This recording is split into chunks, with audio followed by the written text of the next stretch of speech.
அப்ப ஆமா 4ஆம் இடம் வந்து அரசு பதவி அப்படின்னு சொல்லுவோம்.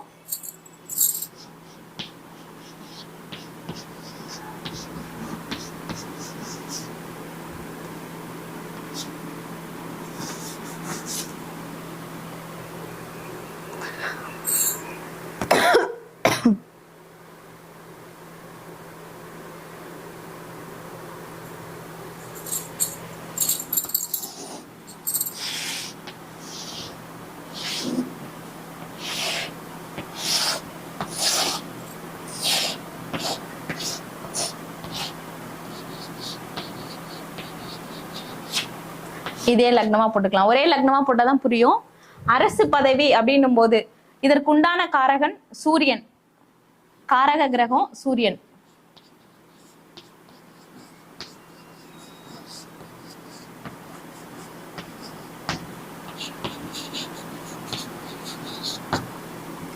அப்போ சூரியன் லக்னத்துல இருக்குன்னு வச்சுக்கோங்க. 2ஆம் அதிபதியும் அவரே, காரக கிரகமும் சூரியன் வச்சுக்கோங்க. சூரியன் லக்னத்துல இருக்கிறது, லக்னாதிபதி உச்சமா இருக்கிறது. அதே மாதிரி உங்களுக்கு 4ஆம் அதிபதி ஒண்ணு சுக்கிரன் ஆட்சியாவோ அல்லது இந்த இடத்துல பாதகமா இருந்தாலும் பலனை கொடுக்கும், கொடுக்காமலாம் இருக்காது. ஏன்னா ஸ்தான பலம்னு ஒண்ணு இருக்கு, அதனால அது பலன் கண்டிப்பா கொடுக்கும், அதுல கொடுக்காமலாம் இருக்காது. சனியோடைய வீட்டுல இருக்கிறது,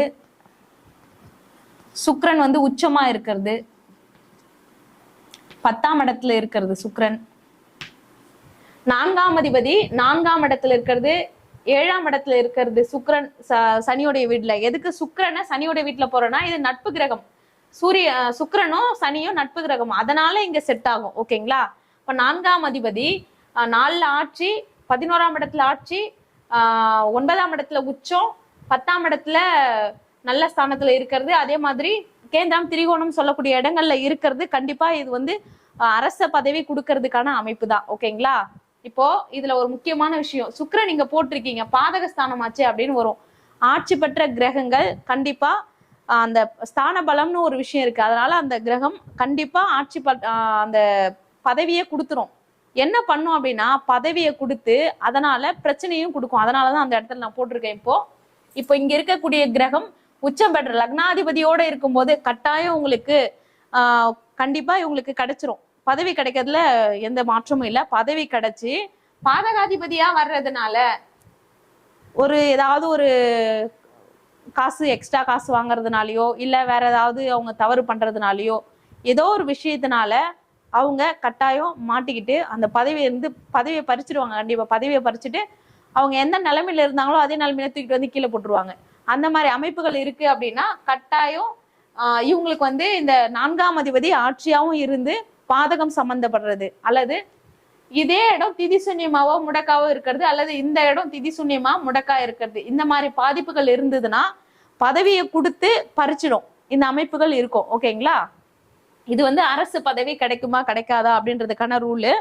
இதுல வந்து பரிவர்த்தனை இருந்ததுனாலும் உங்களுக்கு நல்லா இருக்கும். பரிவர்த்தனை இருக்கு அப்படின்னா 4ஆம் இடம் பரிவர்த்தனை ஆச்சுன்னா, நல்ல கிரகங்களோட பரிவர்த்தனை ஆச்சுன்னா இதே வந்து யோகமான பலன்களை செய்யும். அதே 6ஆம் அதிபதியோட 8ஆம் அதிபதியோ அப்படி சம்மந்தப்படும் போது அதுல பல பிரச்சனைகள், முதல்ல வேலை கிடைக்கிறதுல பிரச்சனை வரும், அதுக்கு அடுத்து உயர் பதவி கிடைக்கிறதுல பிரச்சனை வரும், அதுக்கப்புறம் வந்து நல்ல ஒரு ஸ்டாண்டர்டான இடத்துக்கு போனதுக்கு அப்புறமும் அதை தக்க வச்சுக்கிறதுக்கு போராட்டங்கள் இருந்துகிட்டே இருக்கும். எப்படின்னா 6ஆம் அதிபதியோ 8ஆம் அதிபதியோ 12ஆம் அதிபதியோ 4ஆம் இடத்தோட தொடர்பு கொண்டு திதிசூன்யம் அஸ்தங்கம் முடக்கு சம்பந்தப்படும் போது அந்த பதவியை தக்க வச்சுக்கிறதுக்கு வாழ்க்கை ஃபுல்லா போராடிட்டே இருந்து கடைசி வரைக்கும் அதுல இருந்து வெளியில வருவாங்க. ஓகேங்களா?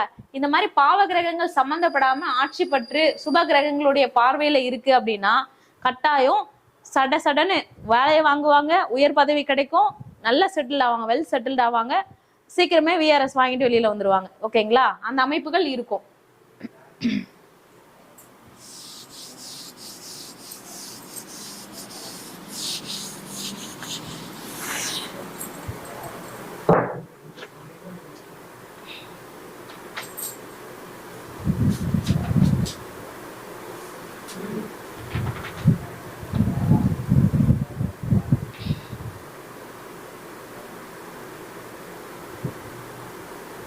இப்போ வந்து யார் யார் பெயரில் சொத்து அமையும்?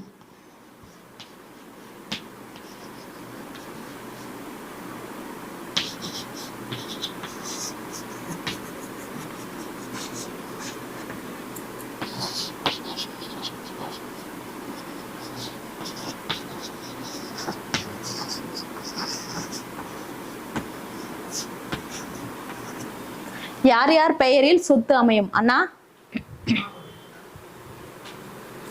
இப்போ ஒரு ஜாதகத்தை பாக்குறோம், யார் யார் பெயர்ல சொத்து அமையும் அப்படின்ற பேர்ல எடுத்துக்கலாம்.